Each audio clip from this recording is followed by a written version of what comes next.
Hello friends, आज हम कक्षा 6 के इतिहास के अध्याय 3 आरंभिक नगर से स्टार्ट करेंगे। हम लास्ट 2 वीडियो में चैप्टर 1 और चैप्टर 2 क्लास 6 का एनसीईआरटी बुक से कवर कर चुके हैं। ये भी एनसीईआरटी बुक ही है, उसका चैप्टर नंबर 3 है क्लास 6 हिस्ट्री का। ठीक है, तो आप लोग पिछले वीडियो में जो हम क्वेश्चन दिए थे, क्वेश्चन का आंसर किए कमेंट बॉक्स में? नहीं किए हैं तो जाइए देखिए और कीजिए, और इसमें भी जो क्वेश्चन देंगे उसका भी आंसर कमेंट बॉक्स में करना है, छोड़ना नहीं है। हम आप लोग के लिए इतना कर सकते हैं तो आप लोग 1-2 क्वेश्चन का आंसर नहीं कर सकते हैं? ये तो बहुत गलत बात है ना। आंसर कीजिए, ठीक है, और वीडियो को लाइक और सब्सक्राइब भी ज़रूर कर दीजिएगा।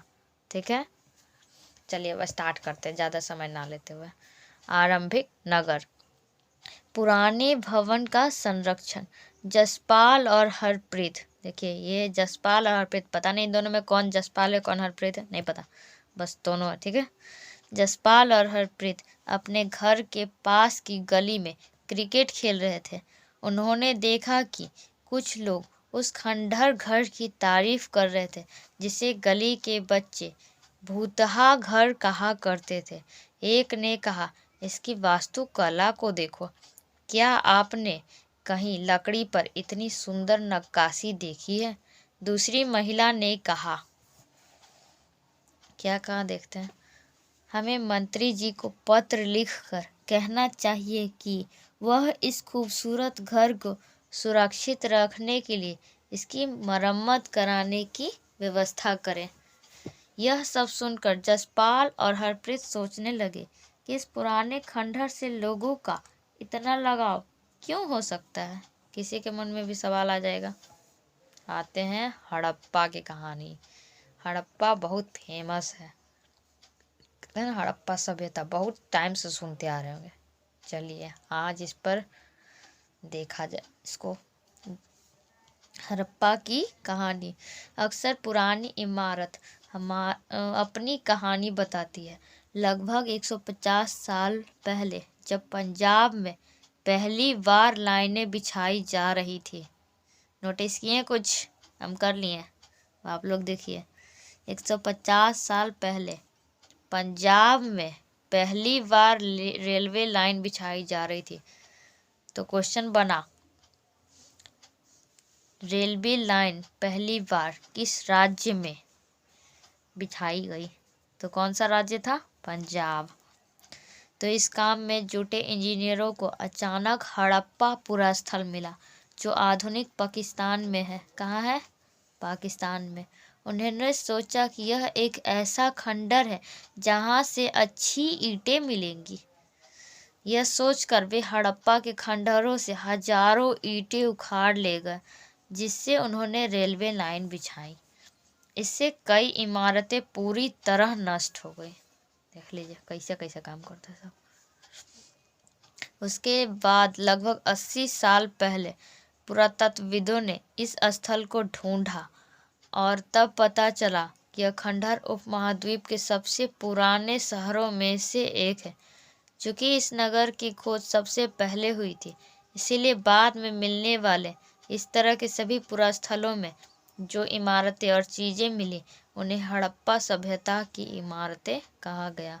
इस शहरों का निर्माण लगभग 4700 साल पहले हुआ था। हड़प्पा और भी बहुत सारा मिला है। आप लोग सुने होंगे नाम, ऐसा नहीं है कि नहीं सुने होंगे। मोहनजोदड़ो हो गया, चनहुद्रो हो गया, लोथल हो गया, ये सब का निर्माण कब के आसपास हुआ था? तो 4700 साल पहले हुआ था। अब हम लोग आते हैं नेक्स्ट पेज में। ठीक है, प्रायः पुरानी इमारतों को तोड़कर उसकी जगह नए भवन बनाए जाते हैं। क्या तुम्हें लगता है कि पुरानी इमारतों को सुरक्षित रखना चाहिए? बताइए आप लोग। ठीक है, इन नगरों की विशेषता क्या थी? इन नगरों में से कई को 2 या उससे ज़्यादा हिस्सों में विभाजित किया गया था। ठीक है, प्रायः पश्चिमी भाग छोटा था लेकिन ऊंचाई पर बना था, और पूर्वी हिस्सा बड़ा था लेकिन यह निचले इलाके में था। वही हड़प्पा जैसा बहुत सारा। ऊंचाई वाले भाग को पुरातत्वविदों ने नगर दुर्ग कहा। ऊंचाई वाले भाग को क्या कहा? नगर दुर्ग। पश्चिम भाग छोटा था और पूर्वी हिस्सा बड़ा था। देखिए ये नॉर्थ, साउथ, ईस्ट, वेस्ट। क्या बोल रहा है? पश्चिमी भाग छोटा को हम ऐसे कर देते हैं, ठीक है, क्रॉस, और बड़ा, ठीक है। जो बड़ा था वो नीचे था और जो छोटा था वो ऊपर था। तो ऊंचाई वाले भाग को पुरातत्वविदों ने नगर दुर्ग कहा और निचले हिस्से को निचला नगर कहा। ऊपर वाले को नगर दुर्ग, दुर्ग कहते हैं। दुर्ग वैसे भी ऊपर होता है, ठीक है। और इस तरह से भी याद रख सकते हैं कि हम लोग ऊपर से देखते हैं तो बहुत दूर तक दिखाई देता है। ऊपर से देखते हैं जब बहुत ऊपर ऊपर, जैसे अपने घर से ही देखते तो हम बहुत दूर तक दिख जाता है, और हम घर के नीचे से देखते तो बहुत दूर तक नहीं दिखता है, वैसे ही। और निचले हिस्से को निचला नगर कहा गया है। दोनों हिस्सों की चार दीवारियों पक्की ईंटों की बनाई जाती थी। इसकी ईंटें इतनी अच्छी पकी थी कि हजारों साल बाद आज तक उनकी दीवारें खड़ी रही। दीवार बनाने के लिए ईंटों की चिनाई इस तरह करते थे जिससे कि दीवारें खूब मजबूत रहे। कुछ नगरों के नगर दुर्ग में, ऊपर वाला दुर्ग में कुछ खास इमारतें बनाई गई थी। मिसाल के तौर पर मोहनजोदड़ो में खास तालाब बनाया गया था जिसे पुरातत्वविदों ने महान स्नानागार कहा। स्नानागार कहाँ था? बताइए, जवाब दीजिए। स्नानागार कहाँ था? मोहनजोदड़ो में, ठीक है, विशाल स्नानागार। इस तालाब को बनाने में ईंटों और प्लास्टर का इस्तेमाल किया गया था। इसमें पानी का रिसाव रोकने के लिए क्या उपाय किया था? देखिए, प्लास्टर के ऊपर चारकोल की परत चढ़ाई गई थी। पानी का रिसाव, जैसे ऊपर कहते हैं ना, किसी किसी मूवी में देखे होंगे, छत पर से पानी टपकते रहता है, ठीक है। तो उसी रिसाव को रोकने के लिए, या फिर दीवार वगैरह भीग जाता है, बारिश होता है तो रोकने के लिए प्लास्टर के ऊपर चारकोल की पतली परत चढ़ाई गई थी। इस सरोवर में दो तरफ से उतरने के लिए सीढ़ियाँ बनाई गई थी। वही स्नानागार, दो तरफ से सीढ़ियाँ बनाई गई थी और चारों ओर कमरे बनाए गए थे। इसमें भरने के लिए पानी कुएं से निकाला जाता था। उपयोग के बाद इसे खाली कर दिया जाता था। शायद यहाँ विशिष्ट नागरिक विशेष अवसरों पर स्नान किया करते थे। स्नान कौन करेगा?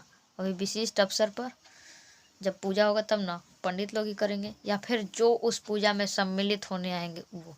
जैसे हो गया कुंभ मेला, ये सब हो गया, वहाँ पर जा करके सब स्नान करते हैं तो शरणार्थी रहते, मतलब शरणार्थी नहीं, मतलब जो पूजा करने, जिसमें भक्ति उद्देश्य से जो जाते हैं वही लोग करते हैं, और पंडित वगैरह तो करते ही हैं, ठीक है। उसी हम एग्जाम्पल लिए, हम ज़्यादा सीरियस नहीं लेना है, ठीक है।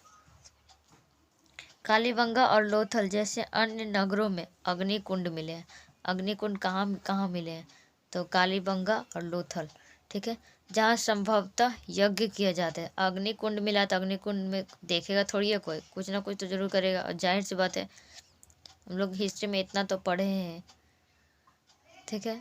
और अगर नहीं पढ़े हैं तो ये महाभारत में रहता है ना, द्रौपदी को मांगते हैं अग्नि देवता से, तो वो अग्नि मतलब पूजा वगैरह में रहते हैं तो उस जो बना करके नहीं एकदम जलाते हैं यहाँ पे लकड़ी वगैरह, या फिर शादी का मंडप में भी देखते हैं अग्निकुंड, जहाँ संभवतः यज्ञ किए जाते होंगे। हड़प्पा, मोहनजोदड़ो और लोथल जैसे कुछ नगरों में बड़े बड़े भंडार गृह मिले हैं। देखिए, जहाँ अनाज होगा ज़्यादा वहीं पे ज़रूरत होगा भंडार गृह का, जो बड़ा बड़ा होगा वहीं पे ज़रूरत होगा, ठीक है। अब आते हैं नेक्स्ट पेज में, ठीक है। देखिए, ये है महान स्नानागार। ये इसमें कुएं का प्रयोग किया जाता था। इसके चारों ओर देखिए कमरे होते थे, दो तरफ से सीढ़ी, एक सीढ़ी ये, एक सीढ़ी ये, ठीक है, दो तरफ से सीढ़ी हो गई। ऐसे चारों ओर देखिए छोटे छोटे कमरे, ठीक है। और ये कुआं जैसा लग रहा है, पता नहीं है कि नहीं है, अब आप लोग देख लीजिए अच्छा से। हमको तो ये लग रहा है कि कुआं ही होगा। और जब इसका उपयोग हो जाता तब इसको खाली कर दिया जाता था। देखिए, ठीक है, अब आगे देखते हैं। देखिए, हड़प्पा के नगरों में ईंटों की चिकनाई कैसे होता था। देखिए, तो हमको भी नहीं पता है कैसे होता था, हम भी आप लोग की तरह पहली बार देख रहे हैं। भवन, नाले और सड़कें। इन नगरों के घर आमतौर पर 1 या 2 मंजिलें होती थी। हड़प्पा, मोहनजोदड़ो, यहाँ ये सब जो घर होता था 1 या 2 मंजिला होता था। घर के आंगन के चारों ओर कमरे बनाए जाते थे, जैसे ऊपर दिखाए थे। देखिए, चारों ओर कमरा है इसमें। अधिकांश घरों में एक अलग स्नान घर होता था और कुछ घरों में कुएं भी होते थे। आप लोग कितना मतलब ऐसा घर में देखेंगे जहाँ पे कुआं मिलता है। खुद मेरे घर मतलब मेरे गांव में बहुत साल बाद गए थे, तब देखेंगे मेरे घर में भी कुआं था। ठीक है, हो सकता है ऐसे कितने लोग होंगे जिनके घर में कुआं होगा, गांव वगैरह में रहते होंगे या फिर कभी देखे होंगे। कई नगरों में ढके हुए नाले थे। ठीक है, इन्हें सावधानी से सीधी लाइन में बनाया जाता था। वाह। हर नाली में हल्की ढलान होती थी ताकि पानी आसानी से बह सके। अक्सर घरों की नालियों को सड़कों की नालियों से जोड़ दिया जाता था, जो बाद में बड़े नालों में मिल जाती थी। नालों के ढके होने के कारण इनमें जगह जगह पर मैनहोल बनाए गए थे, जिनके जरिए इनकी देखभाल और सफाई की जा सके। घर, नाले और सड़कों का निर्माण योजनाबद्ध तरीके से एक साथ ही किया जाता था। ठीक है, देखिए, यहाँ पर वर्णित घरों और पिछले अध्याय में वर्णित घरों में तुम्हें क्या अंतर दिखाई देता है? कोई 2 अंतर बताओ। पिछले का जो घर निर्माण था उसमें रूम वाइज होता था, इसमें उसमें छत नहीं था। देखिए, इसमें ये वाला में देखिए छत छत तो नहीं, लेकिन छत जैसा कह सकते हैं। और 2-2 मंजिला होता था, ये चारों तरफ घर भी होता था, सीढ़ी भी थी बढ़िया बढ़िया, और नाले भी ढके हुए होते थे। ठीक है, हम आते हैं नेक्स्ट पेज में। नगरीय जीवन। हड़प्पा के नगरों में बड़ी हलचल रहा करती होगी। यहाँ पर ऐसे लोग रहते होंगे जो नगर की खास इमारतें बनाने की योजना में जुटे रहते थे। ये संभवतः यहाँ के शासक थे। यह भी संभव है कि ये शासक लोगों को भेजकर दूर दूर से धातु, बहुमूल्य पत्थर और अन्य उपयोगी चीज़ें मंगवाते थे। शायद शासक लोग खूबसूरत मनकों तथा सोने चांदी से बने आभूषणों जैसी कीमती चीज़ों को अपने पास रखते होंगे, हो सकता है, पता नहीं क्या है। इन नगरों में लिपिक भी होते थे जो मोहरों पर तो लिखते ही थे और शायद अन्य चीज़ों पर भी लिखते होंगे जो बच नहीं पाई है। मोहरों पर क्या से लिखे जाते थे, किन से लिखे जाते थे? लिपिक से लिखे जाते थे मोहरों पर।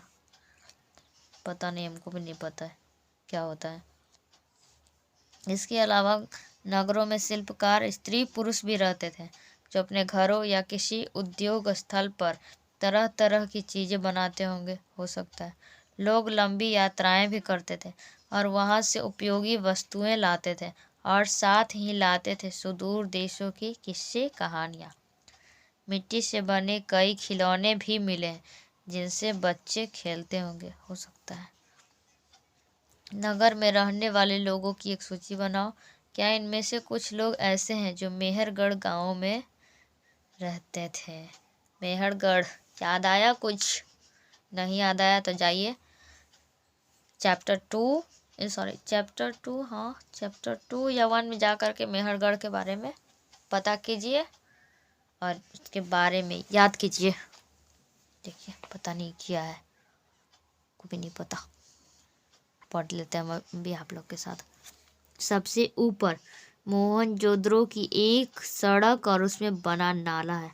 देखिए, ये सड़क है मोहनजोदड़ो की और उसमें बना नाला है शायद, और नहीं सॉरी, ऊपर एक कुआं है, ऊपर एक कुआं है, कुआं ये नाला, नाला इसी में है। ये नाला, एक और सड़क और एक और नाला शायद इसी में है। हमको भी नहीं पता चल रहा है, आप लोगों को पता चल रहा है तो बताइए। बाईं ओर नीचे हड़प्पा की एक मुहर है। ये सिंह, इस करके सिंह करके कुछ था, एक सिंह वाला पढ़े थे हम भी। इस मुहर के ऊपर के चिन्ह एक खास लिपि में है। कौन सा लिपि है नहीं पता हमको। उपमहाद्वीप में पाए गए लेखन का यह प्राचीनतम उदाहरण है। विद्वानों ने इसे पढ़ने की कोशिश की है, लेकिन अभी तक यह पता नहीं चल पाया है कि इसका अर्थ क्या है। दाईं और नीचे पक्की मिट्टी के खिलौने। लोग देखिए सब खिलौने हैं, पक्की मिट्टी के खिलौने। ठीक है, अब हम लोग आते हैं नेक्स्ट पेज में। नगर और नए शिल्प। आओ अब कुछ ऐसी चीज़ों के बारे में अध्ययन करें जो हड़प्पा के नगरों से प्राप्त हुई है। पुरातत्वविदों को जो चीज़ें वहाँ मिली है उनमें अधिकतर पत्थर, शंख, तांबे, कांसे, सोने और चांदी जैसी धातुओं से बनाए गए थे। तांबे और कांसे से औजार, हथियार, गहने और बर्तन बनाए जाते थे। सोने और चांदी से गहने और बर्तन बनाए जाते थे।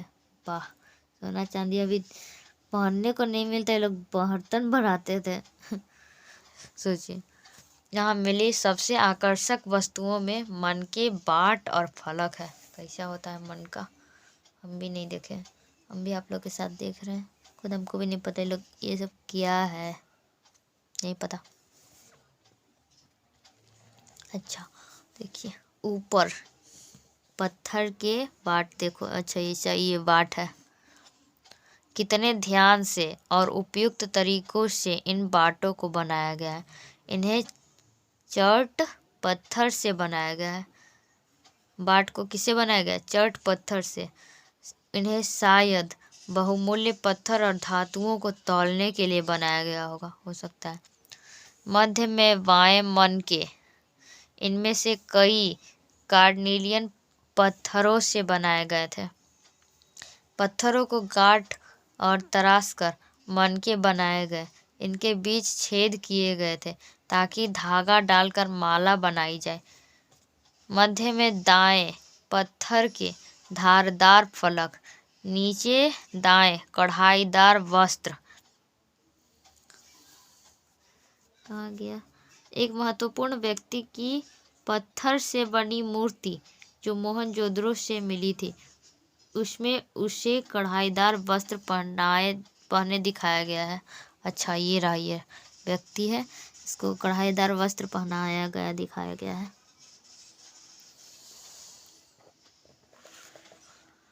अच्छा बोला क्या, मन के बनाए जाते हैं, इसके छेद किया, धागा डालकर माला के जैसा इसको बनाया गया है पत्थरों को। और था मध्य में पत्थर के धारदार फलक। देखिए सब धारी वाला फलक है। ठीक है, हम लोग आगे देखते हैं। हड़प्पा सभ्यता के लोग पत्थर की मुहरें बनाते थे। इन आयताकार मुहरों पर सामान्यतः जानवरों के चित्र मिलते हैं। हड़प्पा सभ्यता के लोग काले रंग से डिजाइन किए हुए खूबसूरत लाल मिट्टी के बर्तन बनाते थे। वो पीछे वाला घड़ा दिखाया था ना, ठीक है वही। अध्याय 2 में तुमने जिन गांवों के बारे में पढ़ा, क्या वहाँ भी धातु का प्रयोग होता था? जवाब दीजिए आप लोग भी। क्या वे पत्थर के बाट बनाते थे? हम तो नहीं देखे, हम तो लोहा वाला बाट देखे हैं। आप लोग देखें तो बताइए। संभवतः 7000 साल पहले मेहरगढ़ में कपास की खेती होती थी। कपास की खेती कहाँ होती थी?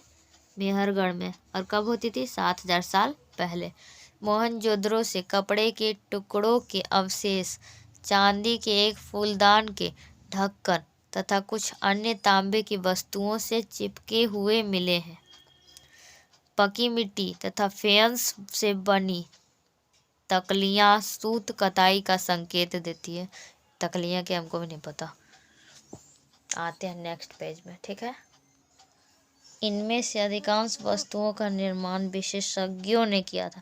विशेषज्ञ उसे कहते हैं जो किसी खास चीज को बनाने के लिए खास प्रशिक्षण लेता है, मतलब स्किल्ड कह सकते हैं। विशेषज्ञ किसे कहते हैं? खास चीज़ को बनाने के लिए खास प्रशिक्षण लेता है। जैसे अब प्रशिक्षण मतलब ट्रेनिंग हो गया। अब जैसे अब किसी को पेंटिंग करना है, अब पेंटिंग जरूरी थोड़ी है, किसी किसी में ही टैलेंट रहता है, एकदम अपने से करता है, लेकिन बाकी लोग तो सिखाते हैं ना। योगा भी, अब कोई लोग योगा में ट्रेंड रहते हैं, या फिर टीचर ही देख लीजिए। टीचर पहले पढ़ते पढ़ते फिर टीचर का ट्रेनिंग किए, तब न वो विशेषज्ञ हुए टीचर में नहीं, सब्जेक्ट में। ठीक है, उसी तरह जैसे पत्थर तराशना, मन के चमकाना, या फिर मुहरों पर पिचकारी करना आदि। पृष्ठ 26 पर चित्र देखो, दिखाइए दिए होंगे। हाँ, ये वो जो आदमी, ये वाला चित्र, ये आदमी वाला, ये देखिए दिख रहा है, ये आदमी वाला चित्र। ठीक है, मूर्ति का चेहरा कितने आकर्षक ढंग से बनाया गया और उसकी दाढ़ी कितनी अच्छी तरह दर्शाई गई है, दिखा दिए हैं चित्र। यह किसी विशेषज्ञ मूर्तिकार का ही काम हो सकता है। वैसे भी मूर्ति बनाने वाला एवं ही नहीं रहता है, हर किसी से नहीं बन जाएगा। हर व्यक्ति विशेषज्ञ नहीं हो सकता था। हमें यह पता नहीं है कि क्या सिर्फ पुरुष ही ऐसे कामों में प्रशिक्षण हासिल करते थे या फिर केवल महिलाएं हैं। शायद कुछ महिलाएं और पुरुष दोनों ही इस काम में दक्ष थे, हो सकता है, क्यों नहीं। फेयंस देखिए क्या है फेयंस। पत्थर और शंख प्राकृतिक तौर पर पाए जाते हैं, लेकिन फेयंस को कृत्रिम रूप से तैयार किया जाता है। अच्छा, बालू या स्फटिक पत्थरों के चूर्ण को गोंद में मिलाकर उनसे वस्तुएं बनाई जाती थी। उसके बाद उन वस्तुओं पर एक चिकनी परत चढ़ाई जाती थी। इस चिकनी परत के रंग प्रायः नीले या हल्के समुद्री हरे होते थे। नीला, हल्का समुद्री हरा होता है। फेयंस से मन के चूड़ियाँ, बाले और छोटे बर्तन बनाए जाते थे। पता चल गया क्या होता है फेयंस? कृत्रिम रूप से तैयार किया जाता है। कच्चे माल की खोज में। कच्चा माल उन पदार्थों को कहते हैं जो या तो प्राकृतिक रूप से मिलते हैं या फिर किसानों या पशुपालक उनका उत्पादन करते हैं, जैसे लकड़ी या धातुओं के अयस्क प्राकृतिक रूप से उपलब्ध कच्चा माल है। फिर इनसे कई तरह की चीज़ें बनाई जाती हैं। मिसाल के तौर पर किसानों द्वारा पैदा किए गए कपास को कच्चा माल कहते हैं। ठीक है, जिससे बाद में कताई बुनाई करके कपड़ा तैयार किया जाता है। हड़प्पा में लोगों को कई चीज़ें वहाँ मिलती थी, लेकिन तांबा, लोहा, सोना, चांदी और बहुमूल्य पत्थरों जैसे पदार्थों का वे दूर दूर से आयात करते थे। अब हम लोग आते हैं नेक्स्ट पेज में। देखिए, हड़प्पा के लोग तांबे का आयात संभवतः आज के राजस्थान से करते थे। तांबे का आयात कहाँ से करते थे?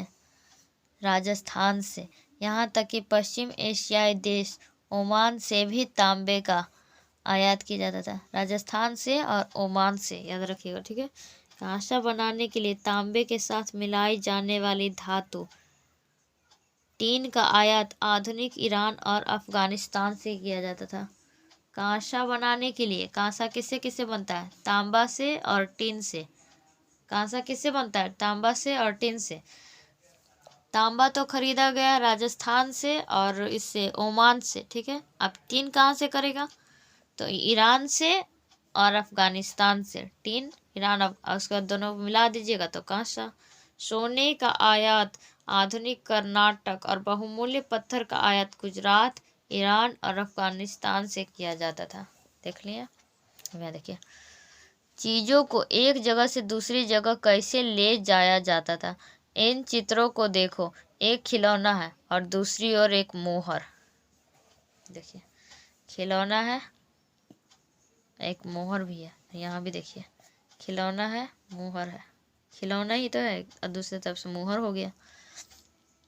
क्या तुम बता सकते हो कि हड़प्पा के लोग यातायात के लिए किन साधनों का प्रयोग करते थे? पिछले अध्याय में क्या तुमको पहिए वाली वाहनों की जानकारी दी गई है? नहीं दी गई है। बच्चों का खिलौना हल। आज हल चलाने वाले ज़्यादातर किसान पुरुष होते हैं। हमें ज्ञात नहीं है कि क्या हड़प्पा में भी यही प्रथा थी। देखिए हल है, वो भी नहीं पता है क्या था। नगरों में रहने के लिए भोजन।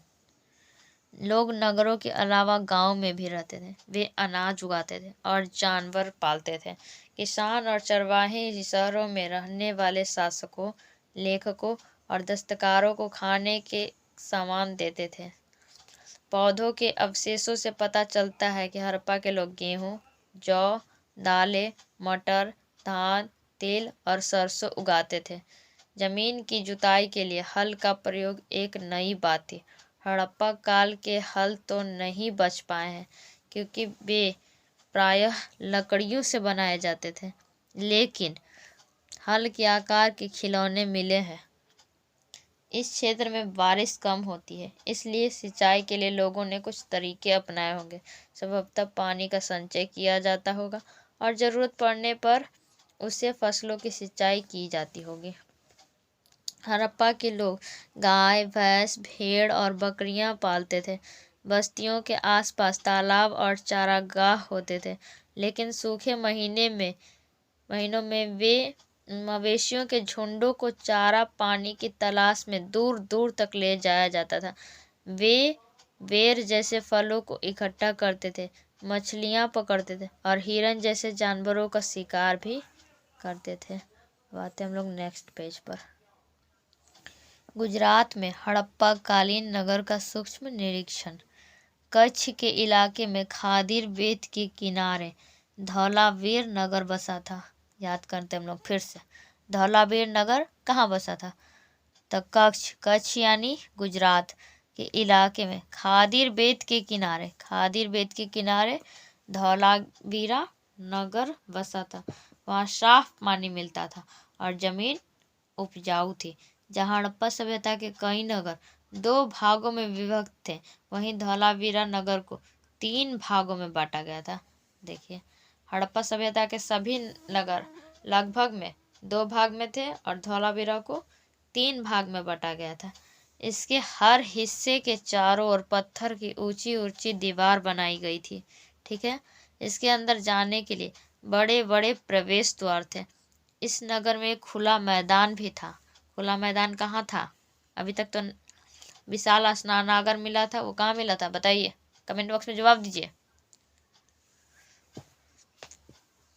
ठीक है, और यहाँ पर खुला मैदान मिला है। कहाँ पर? धौलावीरा में, जहाँ सार्वजनिक कार्यक्रम आयोजित किए जाते थे। यहाँ मिले कुछ अवशेषों में हड़प्पा लिपि के बड़े बड़े अक्षरों को पत्थरों में खुदा पाया गया है। इन अभिलेखों को संभवतः लकड़ी में जड़ा गया था। यह एक अनोखा अवशेष है क्योंकि आमतौर पर हड़प्पा के लेख मुहर जैसी छोटी वस्तुओं पर पाए जाते हैं। गुजरात की खंबात की खाड़ी में मिलने वाली साबरमती की एक उपनदी के किनारे बसा लोथल नगर ऐसे स्थान पर बसा था। पहले इसी को याद कर लेता है, इतना लंबा चढ़ा हो गया है। लोथल नगर कहाँ था? लोथल नगर किस स्थान पर बसा था? तो साबरमती की एक उपनदी। ठीक है, लोथल कहाँ था? तो गुजरात की खंभात की खाड़ी में मिलने वाली साबरमती की एक उपनदी के किनारे लोथल नगर बसा था, जहाँ कीमती पत्थर जैसा कच्चा माल आसानी से मिल जाता था। यह पत्थरों, शंखों और धातुओं से बनाई गई चीज़ों का एक महत्वपूर्ण केंद्र था। इस नगर में एक भंडार गृह भी था। इस भंडार गृह से कई मुहरें और मुद्रांकन या मुहरबंदी गीली मिट्टी पर दबाने से बनी उनकी छाप मिले हैं। कहाँ से मिला है ये सब? भंडार घर कहाँ से मिला है? भंडार घर आपको स्टार्टिंग में ही हम बताए थे 3 जगह से मिला था। एक हड़प्पा से, एक मोहनजोदड़ो से, एक लोथल से मिला था। ठीक है, भंडार गृह। ठीक है, इधर लोथल का बंदरगाह, ये देखिए लोथल का बंदरगाह। लोथल कहाँ है? गुजरात में। कहाँ है? तो गुजरात के खंबात की खाड़ी में है। किस नदी के पास है? तो साबरमती की एक उपनदी के पास किनारे पे बसा है लोथल। देखिए लोथल कैसे है। लोथल का बंदरगाह। यह बड़ा तालाब लोथल का बंदरगाह रहा होगा, जहां समुद्र के रास्ते आने वाली नावें रुकती थी। संभवतः यहाँ पर माल चढ़ाया या उतारा जाता होगा। अब हम लोग आते हैं नेक्स्ट पेज में। यहाँ पर एक इमारत मिली है जहाँ संभवतः मनके बनाने का काम होता था। पत्थर के टुकड़े, अध बने मनके बनाने वाले उपकरण और तैयार मनके भी यहाँ से मिले। मनका टोटली याद रखना, मनका से रिलेटेड जो भी है, बना कहाँ, टूटा कहाँ, मरा कहाँ, बच गया कहाँ, सब कुछ मनका से रिलेटेड कहाँ, तो लोथल याद रखेंगे, लोथल। ठीक है। मुद्रा, मुहर और मुद्रांकन या मुहर बंदी, आखिर होता क्या है सब देखिए। मोहरों का प्रयोग सामान से भरे उन डब्बों या थैली को चिन्हित करने के लिए किया जाता होगा जिन्हें एक जगह से दूसरी जगह भेजा जाता था। थैले को बंद करने के बाद उनके मुहानों पर, मुहाना जो थोड़ा बहुत खुला रहता है, गीली मिट्टी पोत कर उन पर मुहर लगाई जाती थी। मुहर की छाप को मुहरबंदी कहते हैं। मुहर जैसे स्टाम्प है ना, स्टाम्प लगाते हैं, वही हो गया। मुहर की छाप को, जो छाप लग गया, जो लगाने का जो प्रोसेस, उसको मुहरबंदी कहते हैं। ठीक है। अगर यह छाप टूटी हुई नहीं होती थी तो यह साबित हो जाता था कि सामान के साथ छेड़छाड़ नहीं हुई है। जैसे जो उसका थोड़ा सा स्पेस जैसे सामान डाल दिए बॉक्स में, थोड़ा थोड़ा स्पेस बचा, जिसको हम गीली मिट्टी से चिपका दिए और इसके ऊपर स्टाम्प लगा दिए कि ये स्टाम्प अगर ये टूट गया तो पता चलता है कि इसके साथ छेड़छाड़ हुआ, मतलब इसका जो सामान था वो कोई पहले देख लिया है। फिर कहते हैं ना, वो बॉक्स में पैक करके होता है, बॉक्स अगर खुला हुआ है तो समझ लीजिए कोई खोल के देख लिया पहले भी, या फिर हो सकता है सामान ही बदल दिया। अगर नहीं खुला हुआ, एकदम वैसे ही सील पैक है, मतलब कोई इसका यूज नहीं किया है। ठीक है, वही होता है। आज भी मुहर का प्रयोग होता है। पता लगाओ कि मुहरों का उपयोग किस लिए किया जाता है, पता लगाइए और बताइए हमको भी। सभ्यता के अंत का रहस्य। अंत कैसे हो गया? आप लोग सब सुने हैं कि सभ्यता था, मिला तो पहले तो था, होगा जरूर, और होगा तो खत्म कैसे हुआ, आखिर गायब कहाँ हो गया जो इतने सालों बाद मिला है? वही इसका रहस्य हम लोग आज जानेंगे।